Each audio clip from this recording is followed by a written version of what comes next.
I love the story of a conversation at an English country house at a dinner party where the hostess started up the question of death and asked the various guests what they thought was going to happen to them when they die. And some thought about reincarnation, and others thought about various kinds of different planes of being, and others thought they were going to be annihilated. But none of the guests had answered except Sir Roderick, who was a kind of a military type, but a very devout pillar of the Church of England. And the lady said, "Sir Roderick, you haven't said a word. What do you think is going to happen to you when you die?" "Oh," he said, "I am perfectly certain that I shall go to heaven and enjoy everlasting bliss, but I wish you wouldn't indulge in such a depressing conversation." That's true, isn't it? Death in the Western world is a real problem. We hush it up. We pretend it hasn't happened. Our morticians, who are very smart commercial operators, know exactly what's expected of them.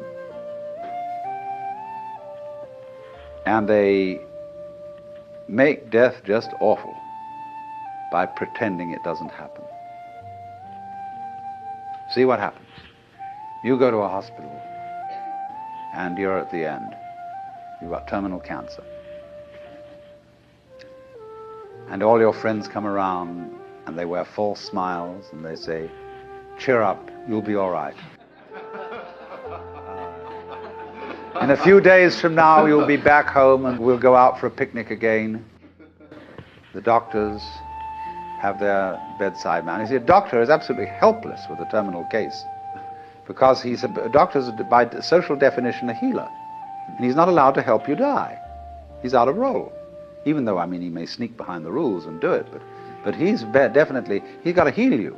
So he's going to keep you indefinitely on the end of tubes and all kinds of things, while there's a certain grave demeanor to all this, and all the nurses are so pleasant and so totally distant because they know this is death. And they mayn't be frank with you. That's why they feel distant. It's not that they're not concerned. It's not that they're heartless people, but that they just don't know how to be frank, like lots of people when they meet a drunk. They don't know what to do with a drunk. Because he's not behaving right. When you're dying, you're not behaving right. You're supposed to live. See, so we don't know what to do with a dying person. We don't get around that person and say, listen, man, listen, I've got the news for you. You're going to die. And this is going to be great. Look, no more responsibilities. Don't have to pay those bills anymore. Don't have to worry about anything. You're going to just die. And let's go out with a bang. Let's have a party, see? We'll put some of that morphine in you so that you won't hurt too much. But we were going to prop you up in bed, and we're going to bring all our friends around, and we're going to have champagne, and you're going to die at the end of it, see? And it's going to be just marvelous. Just like being born, see? When we had birth problems, see, all women used to think that birth had to be painful. It was good for them. It was one of the things you had to suffer because you'd been screwing around with people, and therefore you had to have a child, and it's got to hurt. And then the doctors got together and they scratched their heads, and a man called Grantley Dick Reed said, "No, birth doesn't hurt, it's natural." All we've got to do is to talk these women into the idea that it doesn't hurt, that all these so-called pains are just tensions, and that birth is great. It's not a disease. It's not really something you ought to go to hospital for, because you associate hospitals with diseases and sickness. Birth isn't sickness.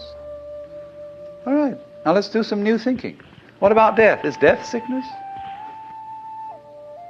Or is it a healthy, natural event like being born? Of course it is. So, a little change in social attitude about this will fortify everybody else. If I'm alone and all my relatives are going, pretending to me, it's going to be hard for me. I've got to challenge the whole bunch of them and get my dander up and say, "Listen, damn you, I don't want all this thing around here. You've got to take a different attitude about my death. Well, that's hard. But if everybody helps me, and we do, we're all one body, if they all come around and say, congratulations, you're going to die. Liberation. Liberation now, you see. Because just before you die, I know very well a skillful priest handling a person dying can do this for them. But he has to talk very, very, very straight. And he has to say, listen, these doctors, don't you pay any attention to them. They're trying to amuse you and deceive you. You're going to die. This isn't terrible. But it's just going to be the end of you as a system of memories. And so you've got a great chance right now, before it happens, to let go of everything. Because you know it's going to go, and it is going to help you. It's going to help you let go of everything. So if you have any possessions left, give them away. Give everything away. So the moment comes when this thing called death has to be taken completely, not as some ghastly accident, something that all the friends are going to stay away because you're awful. Sometimes people, when they die, are in a very unpleasant physical condition. They don't smell good, they don't look good, and so on. But an enormous amount can be done with scientific methods to make things reasonably tidy from a purely sensory point of view. But the main thing is the attitude, that death is as positive as birth and should be a matter for rejoicing, because death is the symbol of the liberation. There is a wonderful saying that Ananda Kumaraswamy used to quote.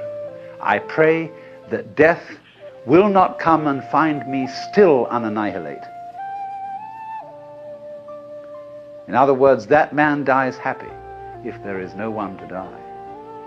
In other words, if the ego has disappeared before death caught up with it. But you see, the knowledge of death helps the ego to disappear, because it tells you you can't hang on. So what we need, if we're going to have a good religion around, that's one of the places where it can start. Having, I don't know, well, nowadays I suppose they'd call it the Institution for Creative Dying. But something like that. And you can have one department where you can have champagne cocktail party to die with, another department where you can have glorious religious rituals and priests and things like that, another department where you can have psychedelic drugs, another department where you can have special kinds of music, anything, you know. All these arrangements will be provided for in a hospital for delightful dying. But that's the thing, to go out with a bang instead of a whimper.